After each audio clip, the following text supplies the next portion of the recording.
When you have the advantage, you need to make sure you don't throw. You're fighting him alone too. You have 3 people, you're taking it one. Like, it's insane. It might be an ego. I will never back down from this fight. And that's why you won't go past a certain PR level. Very split here. This is not good. You need to wait for them. Is that even my fault? It may not be your fault, but it's your responsibility.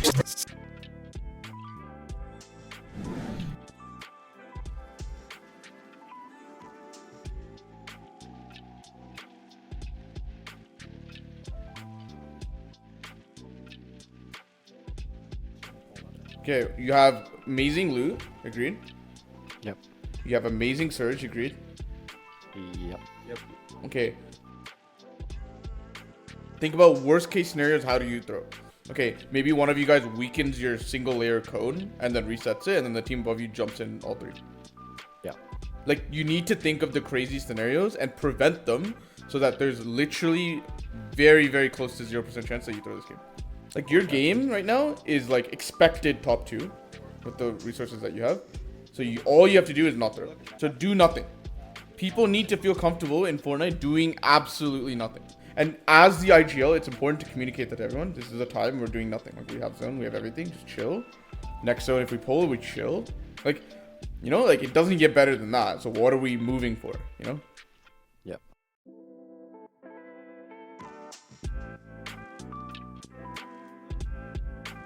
Or like, no, like in this situation, I think like you just fight this because they're sitting on top of us holding, right? No, I would wait here. Okay. We're waiting for 2 outcomes. Either they leave or they jump on you. If they jump on you, yes, you can defensively fight. See what happens. If they leave, then you can follow in like a way that doesn't get you help. Even if they're like on top of us, isn't it better like just to instead of like defensively fighting, just like full Ramping like, up to make them people that box are up? above you is rarely a good Or idea. no, like if they drop down on us, like shouldn't we like make them be in the box and we attack instead of us being in the box? Usually that'll be the case if you're winning the fight. But if they jump on top of you, I would start defensively. I mean, yeah, by all means fight them. But like, my point is, don't commit to the idea that you have to kill them until you get to the point where it's really obvious that you have to kill them. Because a lot of people decide like now, like it's either them or us. And that's a horrible mindset. You'll know when it's them or us, meaning like you're winning the fight so hard. Okay, fine, we can kill them. That's how it should be. Not now. You don't decide now. Like, nothing happened yet. Yeah, I don't. The point is HP advantage dictates your decisions, not your. This guy dies to fall, so we can't. Yeah, and once he dies to fall, you have 3v2. You can carefully take it so you don't lose. He died to fall. He died to fall on me. So you take this kill, and yes, you can fight the other 2, but carefully. When you have the advantage, you need to make sure you don't throw. Because if, like, let me put it this way. Let's see these 2 guys run away. You're not really that mad. But if you throw and fuck this fight because you're hasty, like you're like, oh my god, we won, let's just kill the other 2, and then you lose a teammate in the process, you just ruined your game.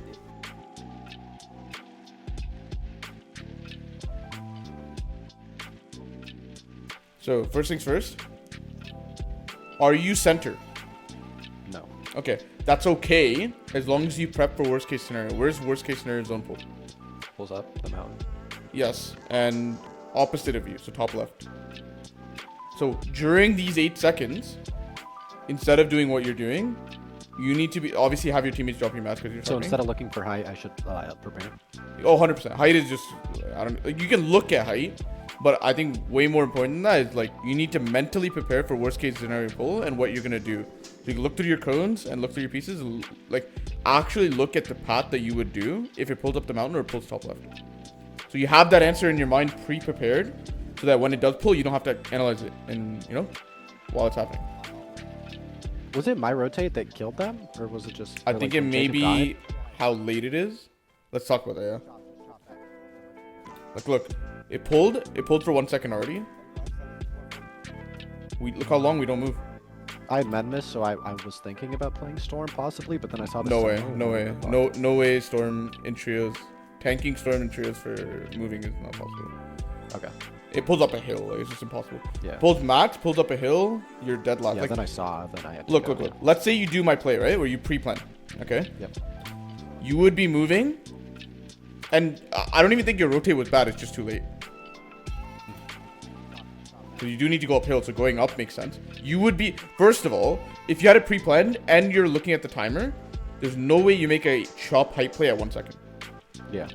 This is something you do at like 8 seconds left, maybe. Right? And like, why grief height super hard? Like, by the way, your situation is not very height. Like, look how, first of all, look how high they are. And forget, like, for a second, forget what pros do. They do a lot of extra stuff that is not fundamentals of the game because they're actually not compromising the fundamentals of the game. Like, if you do something extra, but all the fundamentals of the game are still there, you're making the plays properly, those extra stuff doesn't matter. The problem with watching pros that a lot of people do is they look at the extra stuff that the pros are doing, and they're like, oh, that's what I need to do. But then they compromise the fundamentals of the game in doing so. So what I suggest for most players is drop the extra stuff, just do the fundamentals, and you'll see that you'll get 90% of the results because you did that. And right here, the fundamental is you need to pay attention to the clock and react right now. You would be moving. You'd be going right now. I wasn't even looking at when it pulled. Now watch how much time we waste. And now we go. This is why they die. This team's also late. Also, you should be going up because they're like, why be on the same layers? Like the trajectory you made up, like the ramps and stuff, you should start earlier. I didn't know there was a hill. Yeah, exactly. I also should have looked, for that. Very good. Yeah, exactly. That's something you calculate when you're in that waiting period where you're already in the end zone of the moving zone, but you're just waiting for next zone to show. Like, while you're waiting, you need to calculate the possibility. It's not that many possibilities. Usually you calculate worst case scenario zone pull, which is the opposite of where you're at. If your center zone there is no opposite. And terrain. If you calculate those two, you're pretty good. Yes, like, by all means, pay attention to where height is, because if you're second height, knowing where height is positioned helps, because if you're like directly under them, you don't need to be as worried about it, right?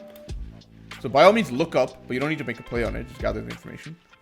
Going up is good. Should have been done earlier. They die because you're late, like purely. It's the biggest reason. So yes, it is your fault, to answer your question. So do you see how doing less and worrying about less allows your brain to have the space to do what I suggested? Yeah, we would have gotten like a top 3 here if I did that, probably. Yes. If you do that part right, you'll like fix. You'll get such a big result out of it. It's such a big impactful thing to do. And like, by all means, forgo the rest of the plays that you do, because they're not that important. They're niche. They're very small ideas. These smaller ideas don't matter until you're at least like 20, 25 KPR. So everyone's like, yeah, but I want to be a really good player. Yeah, but there's an order to this shit. You don't build the pyramid all at once. You build the foundation first, right? So as long as you do the main ideas first, you're fine. Like, if we have good maths, let's practice doing nothing while we're waiting for next zone. And then obviously if you don't have good maths and it's like end of second moving, end of third moving, yeah, by all means make plays because you need to. But if you have good maths, you don't need to make a play.